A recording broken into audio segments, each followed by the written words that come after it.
Élisée dit à Géhazi, c'est un terrain, prends mon bâton en ta main, va-t'en. Si tu trouves quelqu'un, ne le salue pas, et si quelqu'un te salue, ne lui réponds pas. Tu mettras mon bâton sur le visage du jeune garçon. La mère du jeune garçon dit, l'Éternel est vivant et ton âme est vivante, que je ne te laisserai point. 2 Rois 4, 29, 30. L'ordre d'Élisée, si tu trouves quelqu'un, ne le salue pas, et si quelqu'un te salue, ne lui réponds pas, était certainement destiné à faire comprendre que lorsqu'on accomplit une mission de la part de Dieu, tout le reste doit être oublié. Nos intérêts, nos relations courantes, même nos amitiés.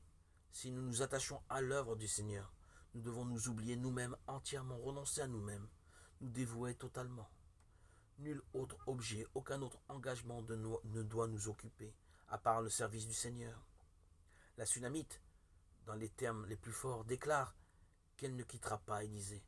Elle n'est pas venue pour chercher Géhazi, afin qu'il porte le bâton du prophète à son fils. Une âme réellement anxieuse et chargée ne peut pas se satisfaire de simples moyens. Aucun bâton de prophète, une suite de cérémonies, des ordonnances religieuses, même si elles sont d'origine divine, ne pourra répondre aux besoins d'une âme dans la peine. Il lui faut Christ, Christ lui-même. La femme a perdu un enfant bien-aimé et un bâton apporté par un serviteur ne peut pas réveiller un mort. Un seul peut nous sauver de la mort. C'est le Seigneur Jésus-Christ lui-même. Cherchons-nous autre chose que lui-même et ses paroles de vie. Tu m'as sauvé. Je suis à toi. Je ne veux plus vivre pour moi. Sois mon trésor jour après jour. Seigneur, remplis mon cœur d'amour.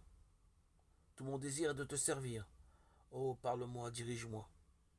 Que pour te plaire, tu m'aides à faire tout avec toi, tout pour toi.